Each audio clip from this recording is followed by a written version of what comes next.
like the worst difference in temperature of all of you, because I left at around -50, -20 yesterday, and yesterday evening I arrived at +25, so that's quite a bit. I was wearing snow jackets and so on when entering the plane, and almost cut off my pants to get shorts for getting out.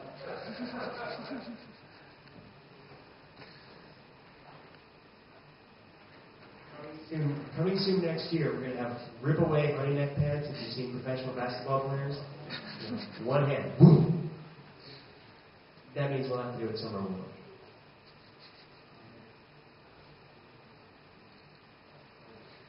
Can you hear me with this? Not yet? No? Okay.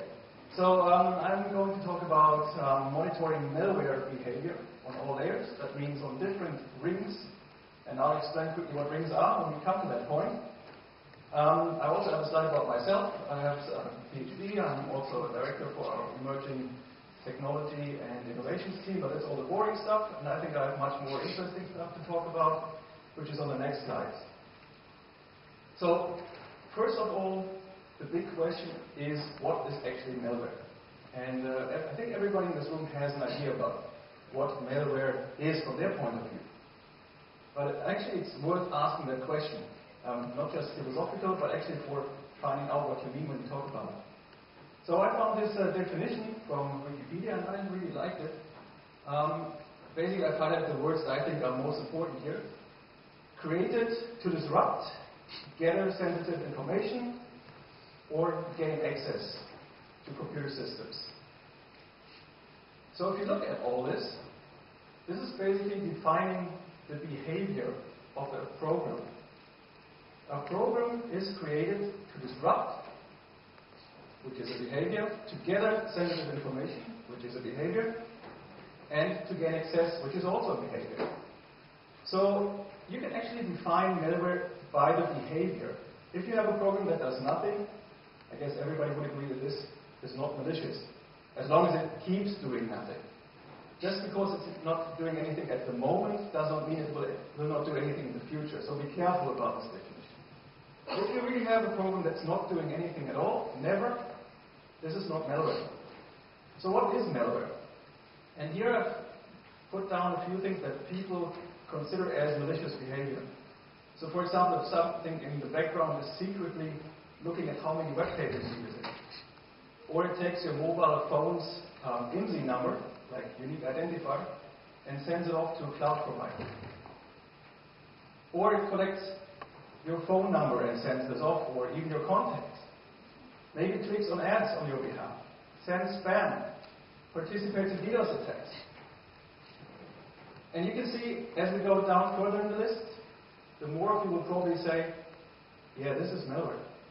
I think the latest stage is when it steals your private data, and especially financial data, like the credit card information or banking data and so on. That's when usually everybody agrees, okay, now that's breaking systems, breaks my system, I don't want that. That's malicious. I know a lot of people that say, if it sends spam in the background and my network is still working, I don't care. So for them, this is not malware. Others might say, I'm really concerned about my privacy. So if something about my mobile device is sent back to the cloud provider, I think this is malicious. So there's a gray zone that's usually called poor or potentially unwanted applications, and there's a range that's usually defined as malware. And I've drawn this line as it's usually around the AV community defined, but variations exist. So you can use and define common behavior patterns to define for yourself if something is malicious or not. But the question is how to get information about the behavior of the system. And that's what I actually want to talk about. So what technologies do we have to collect information about the behavior? And since in the previous talks it was a bit short for questions, and I have enough stuff to talk about for several hours, I would actually like that you ask questions as we go and talk about specific technologies. So if you have a question in between, just raise your arm and we can have a look at this specific part in more detail. So why Lord of the Rings? That is because there are several privilege levels on modern computer architectures. And here you can see the definition of the Intel model. So they have defined 4 different rings. Ring 0, which is like the highest privilege, which is where the operating system kernel resides. And the operating system kernel can do anything. And the further out you get, the less programs can do, up until you reach ring 3, or user mode, which is the actual application running. You know, you don't want your Word, for example, to tamper around with kernel memory. That's why it's running in ring 3. And actually, if you look a bit closer, you see that those 2 rings in the middle are hardly ever used, except in very high security applications or in academic prototypes. So actually, we only have 2 rings here, ring 0 and ring 3, that we're usually interested in. Ring 3, where normal programs run. Ring 0, where the kernels run. The current view is somehow different due to virtualization, and Brian has already given a great introduction to virtualization this morning. So we can actually look at malware and the behavior of malware at all these levels. We can have a look at user space, we can have a look from kernel space, but we can also have a look at malware from outside the operating system by using some of the approaches that Brian has also described this morning in his talk. And when we are talking about outside OS monitoring, also called introspection, there are different tools that you can use. You can, for example, use hypervisors like Brian, or you can use emulators that also have a view on what's going on in the system from the outside. Okay, now there's the first question. Please.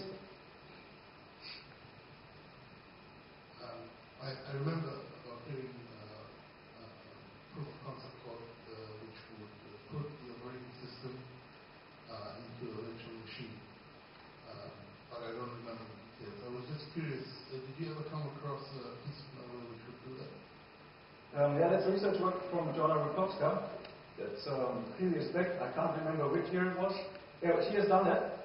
I haven't seen any malware doing that, because you have to have some conditions that have to be met. However, we can use the same approach to actually monitor malware. And I'll come to that in a bit, how we can do that. So basically, you can put your normal operating system in a virtual machine and monitor everything from the outside, like the rootkit that Joanna Rukowska has described in her research. Yeah, so the first thing that we can actually do is starting with the very high level, user space. And that means we take the process that we actually want to analyze, the malware sample, and you run it, and you monitor from within the same process what's going on. Usually you can do this with hooking or with breakpoints, and I've noted down 2 sandboxes here that actually use this approach. One is CuckooBox, developed by Claudio and the HiNet project. Then there's CW Sandbox. And if you want to try this out yourself, there are some very nice libraries. One I've written myself, PyMox, and the other one's from Microsoft. It's called dtool, and it's really stable for doing all kinds of manipulations. So how does that work? The whole blue thing is malware, a malware sample that we want to analyze. And inside, we have several functions, operating system functions, that the malware wants to use. Like here on the from viewpoint left side, create file. There are also there's some other code and some other libraries in there. But let's say we are just interested in create files. So what we can do is we can inject our own code, which is the red square down there. And we can basically modify the original code by taking greenly marked assembly instructions over there, copy them to some other place, and replace them by our own code.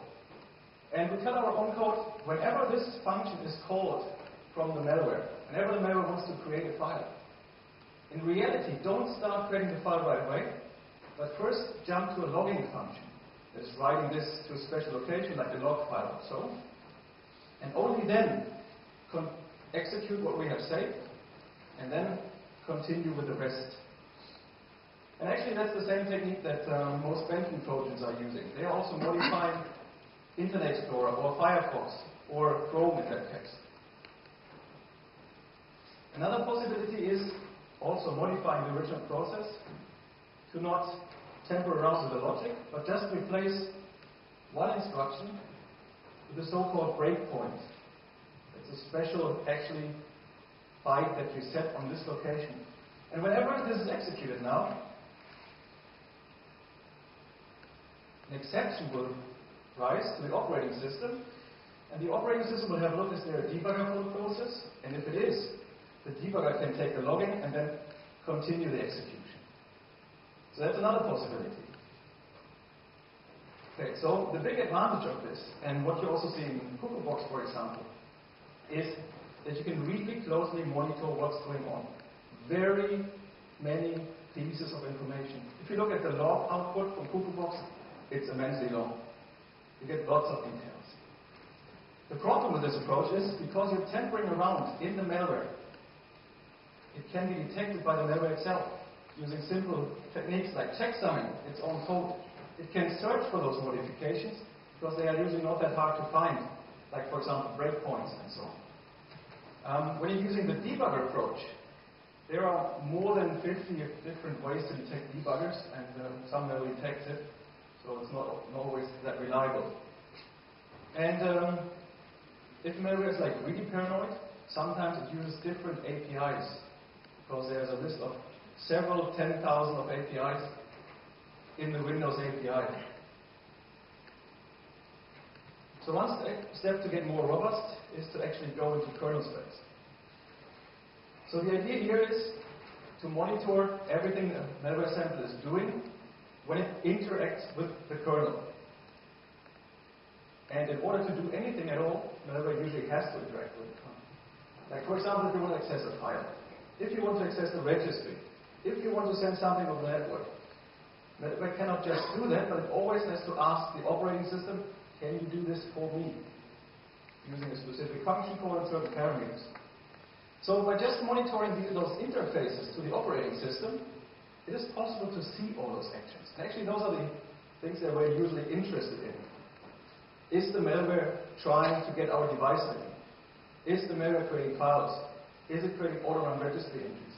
And so on. And on Windows this is usually done using SSDT hooks, which is the System Service Dispatch Table. And I will show you what I mean by this in 2 slides. First, here are some examples. The first example obviously is from my own company, Norman, and it's the project I've worked on the last 1.5 years. So Malware Analyzer G2. And there we're using this technology to be more robust, but we're only using it as one of many technologies. Because we know that no technology is unavailable, so we try to complement different technologies. Other solutions are JoBox, for example, another commercial sandbox system, and Sandboxing. Maybe you've played around with Sandboxing in the context. Now let's have a look how this usually works. So the upper part of the picture is ring 3, everything in user land. And on the bottom you see everything that's happening in the kernel. So whenever malware wants to delete a file, for example, which you see in the uppermost case, it calls a function in a DLL, which is the delete file W. Delete file W will call a function in anti-DLL, another Windows DLL, ZW delete file. And this function will create a so-called system call, which is then transferring control to the kernel, and the kernel is then taking care of that the file is really deleted. And in order to do that, the kernel has a table of specific functions that it provides to user and applications. And there's one that's also called anti-delete file. Now what we can do in order to get monitoring into there is we inject a new driver into the kernel, and we overwrite this function table. And now we say it's not supposed to point to the real kernel again, but it's supposed to point to our monitoring driver, and only after we have logged what's going on, we continue at the real operating system function. There are also some alternative approaches. SSDT is the most common, but others exist. So, what is the advantage of this over user mode hooking, for example? Well, because we are in kernel and user mode applications like simple malware cannot access the kernel easily, it's much harder to actually spot this and even harder to evade this. The disadvantage, however, is now we cannot monitor every little detail that's going on in the application, but we have to focus on what's happening at the operating system interfaces. And we still can be evaded and detected by so-called rootkits and bootkits that operate in the kernel. Because if they are also in the kernel, they can still see our modifications. So the next step from there is to actually try to take this monitoring outside the kernel. And one possibility for that is to use an emulator. And emulators, as their name says, they try to emulate CPU and the hardware around it, like network cards, graphic adapters, and so on. And they can stop the execution at relevant events. Some other emulators also emulate operating system libraries, whole operating systems, the network, or even the time. So they can pretend to be the ruler of the world and they just show to the malware whatever they want to show to the malware. So where do you see those? That's one of the technologies that we have in our solution. There was a question actually, yes? Like which one? Like IDA Pro.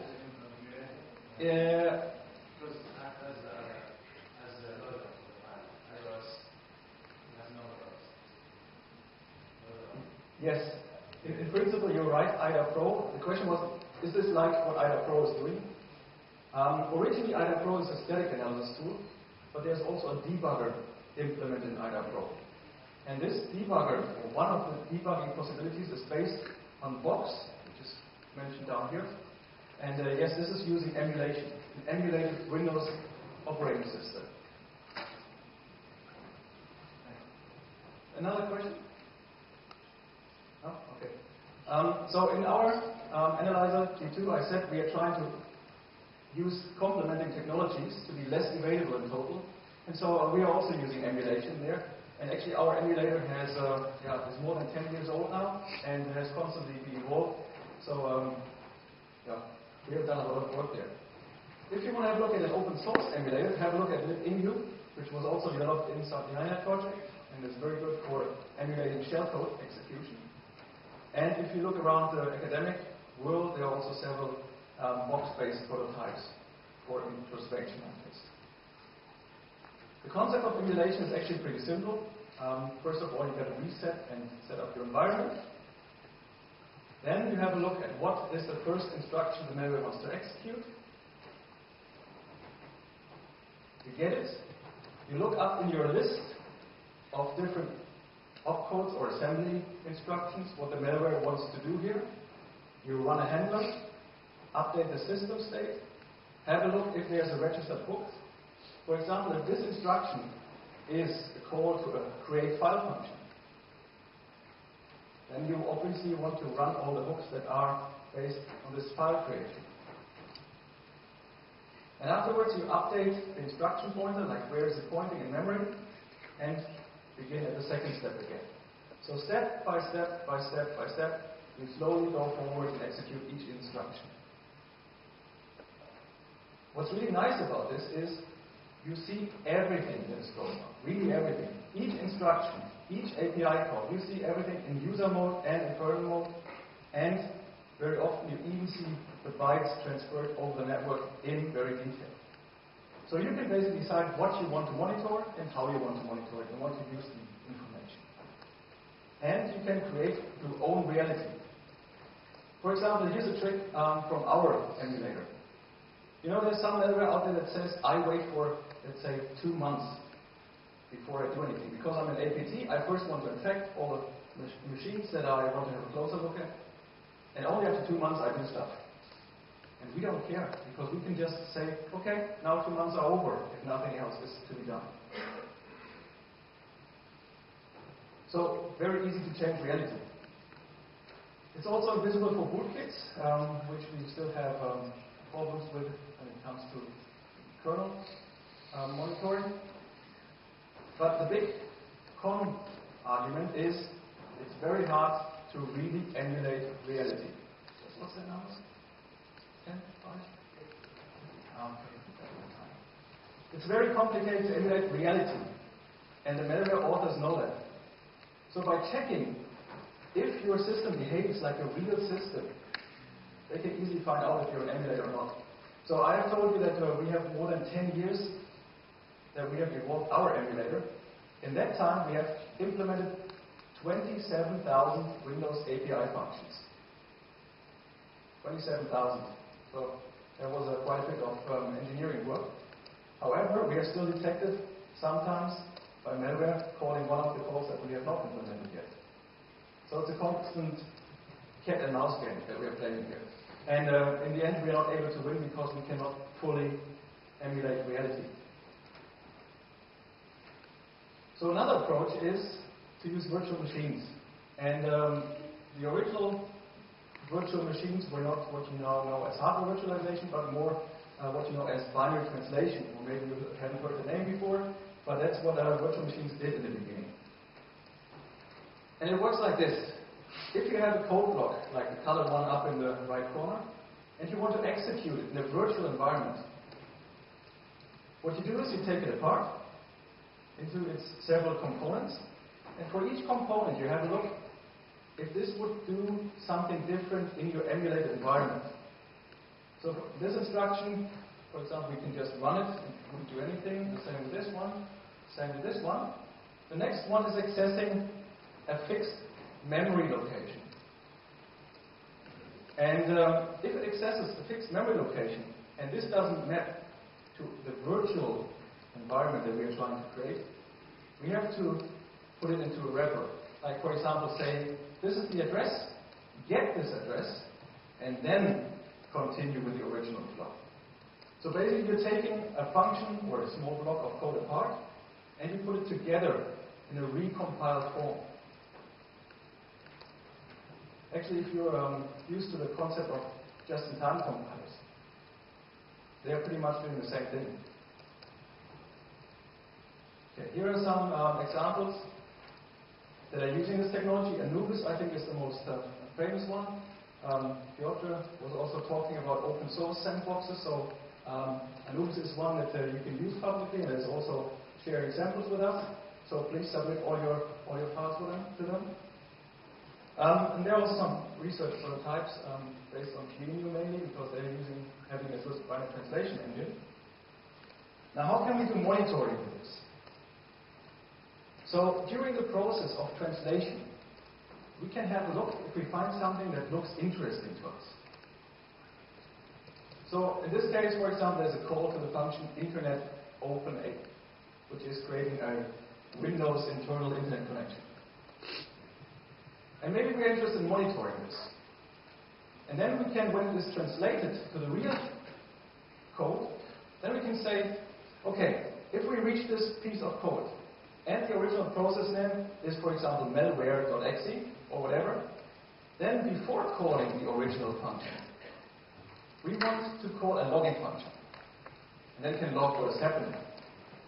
And with this, we can really get a good overview of what's going on, just like with emulation, but we are faster than emulation because we are running the afterwards compiled code. Yeah, we can still control everything, and it's also almost impossible for rootkits and bootkits to detect them because, well, we don't do any changes to the kernel here. The disadvantage is we also still need an operating system, while the previous approaches were kind of in line with an operating system. Here we have to install and put operating system really inside the binary translator. And very often virtual machine detections trigger. So that's a way to evade this. Especially in QEMU, maybe one or the other has heard about that actually normal Intel and AMD CPUs, they throw an exception when they see instructions that are longer than 50 bytes. But QEMU is still handling those. It's translating those. And here we come back to the point that it's almost impossible to fully emulate, or in this case, in binary translate reality.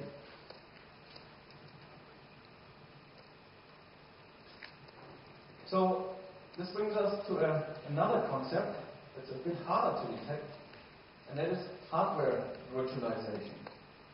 And for hardware, in hardware virtualization, you don't need to translate the code, you just set up the environment, and then the CPU is really running the code for you. And you don't have to do much about it. Actually, you only have to worry about specific events when the CPU doesn't know what to do about the situation, or when some interaction has to be done with a hypervisor. So you can see in principle how this works using the figure down there. You have the host OS and you have a hypervisor. And the hypervisor just gives an execute command to the Intel CPU with the setup or the environment you want to execute. And this continues running and running and running and running until something special happens. And this special is either a virtual machine exit, this is when the CPU doesn't know what to do, or when there's a so-called hypercall. That is when, for example, the kernel that you're running virtualized wants to communicate with the hypervisor. And that's, for example, happening in Xen and in some security extensions, for example, to VMware. So in this case, the control is given back to the hypervisor. In order to use this technology, you need to have hardware support for virtualization. It means Intel VT or SVM from AMD. And I was asking around who's actually using this. We have a prototype for this, but this is not part of our official product yet. I've talked to some other Honeynet members from other companies, and they have internal research prototypes. But I haven't found any commercial or academic research that's using this in-depth for malware analysis, and it's also available. If somebody knows a system that's using hardware virtualization, then please raise your arm now, or raise your arm later, or come to me later and tell me. Let's talk a bit about the challenge here. The challenge is, since the CPU is running everything for you, you don't get the states or the situation when the system state changes. For example, the system calls. Maybe you remember the slide where we switched from user mode on a delete file to kernel mode. The actual CPU is doing this for you, and you're not getting control in the hypervisor because the CPU thinks, I can do this easily based on the setup I've given. Or process switches are also not always seen, especially API calls like what Cuckoo boxes provide. You don't see those details. You only see very specific events, for example, when a memory is not there. So what can you do?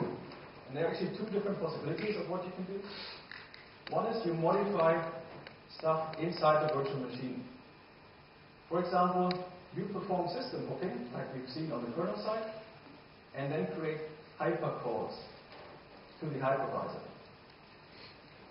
Or you install breakpoints inside the kernel somewhere, and they are also given back to the hypervisor. But again, that changes the kernel, and you don't want the kernel to change, because malware, especially rootkits, can in principle see this.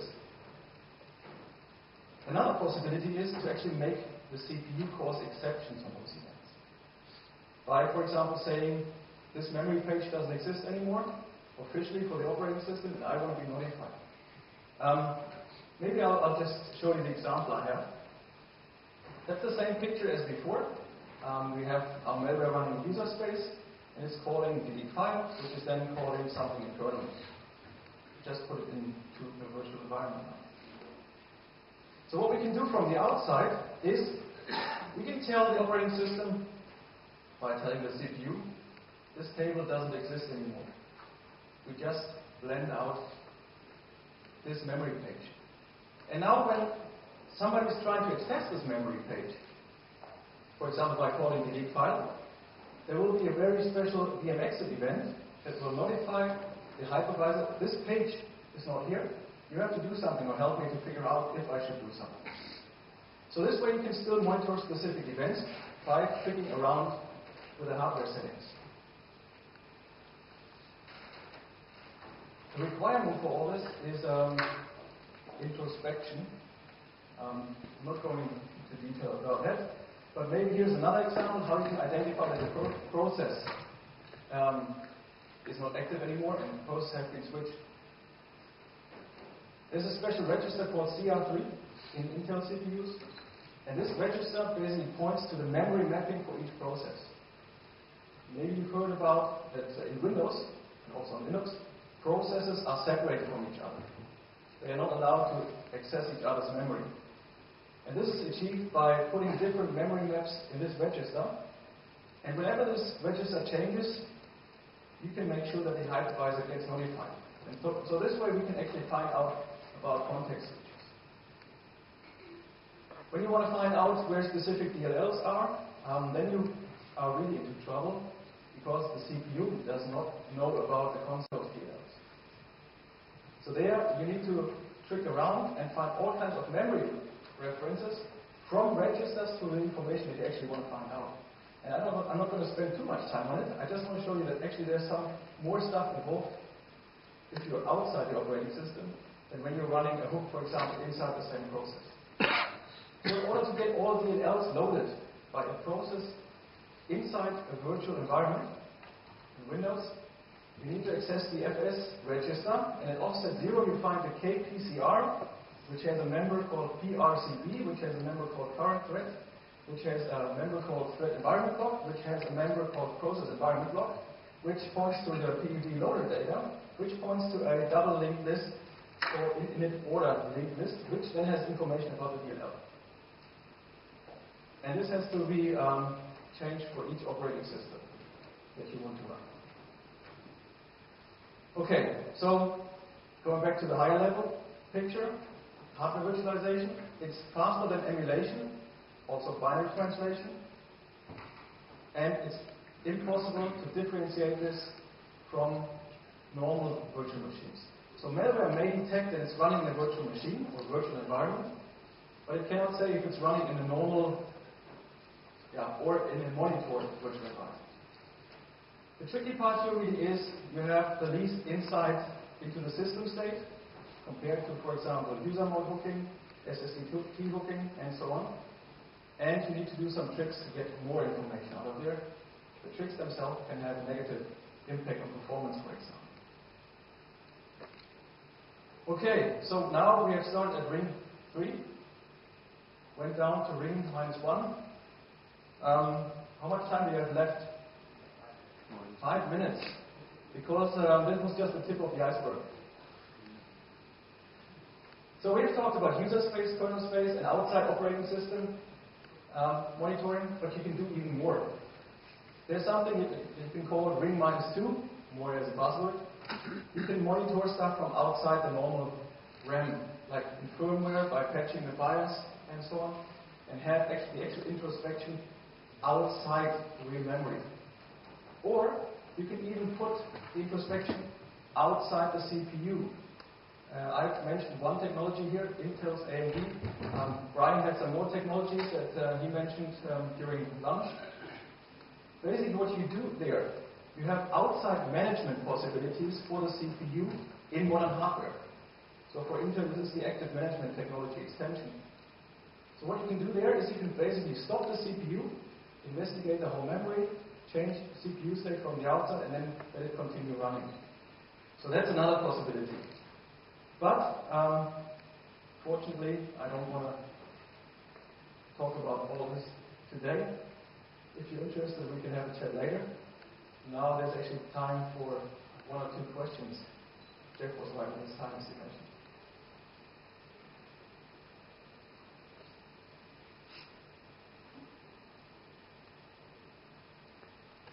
I can also feel the temperature difference. There's a question in the back? Yeah, I have mercy with you. So a question regarding the speed when you compare the different virtualization options. Can't you achieve better speed with full software emulation if you cache results of, I don't know, spacing blocks? Yes, so the question was whether binary translation can help to improve performance because you can cache blocks that are compiled. Once they're compiled, you don't have to compile them again, you can reuse them. And actually, in some situations, you can be that lucky that the code that you create is smaller and faster than the original code. So that happens, for example, in just-in-time compilers. So that can be the case sometimes, but usually there's an overhead involved because you have to emulate some hardware, memory accesses, and so on.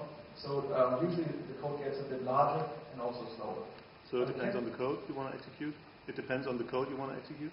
It depends on the code you execute, yeah. Especially how much you want to run in kernel mode, because you have to map kernel mode accesses specific to user mode code. Isn't that still faster than invalidating the SDT code's page thing than you said? Because that sounds like a huge performance impact if you have a hyper exception. Yeah. So the question was, isn't that still faster than invalidating code pages all the time? Yes, it usually is, because you have a lot of system calls happening, which usually you have. There's a lot of overhead of context switching back to the hypervisor and so on. So the fastest approach I've seen so far is staying or modifying the SSDT and just making sure from the hypervisor that it stays patched the way you want it to be patched. But stay inside, and if you want to transfer control to the hypervisor, use a hypercall. I've got a follow-up question, if I may. But that involves changing the kernel, right? Changing kernel structures. The question was whether that requires kernel change. And yes, it does. You still have to patch around the kernel, so your patches can be detected, but they cannot be modified if you keep control from outside the hypervisor and basically make this page write protected, for example. Thanks. Based on your experience, Hello? based on your experience, which version would you use to capture as many malware samples as possible? This date one was the missing block. Exactly. So there's no ultimate solution. Every solution here has its advantages and disadvantages. If you complement as many technologies as possible, that's how you also get the best results. The problem is, if you want to use all of the 5 technologies that we have mentioned here, then you also need 5 different environments to run them in, and you need 5 times as much hardware. And still there's a possibility for evasion.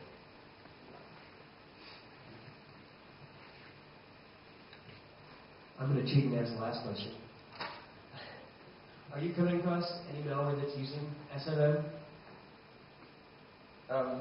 You mean BIOS modifications or low-level machine? Yeah, basically using SMM so that they can write to EIP malware from SMM. No, I haven't seen malware doing that. I've only seen research-type rootkits that are doing this. There was, for example, in Crack, there was a very interesting article about such a rootkit.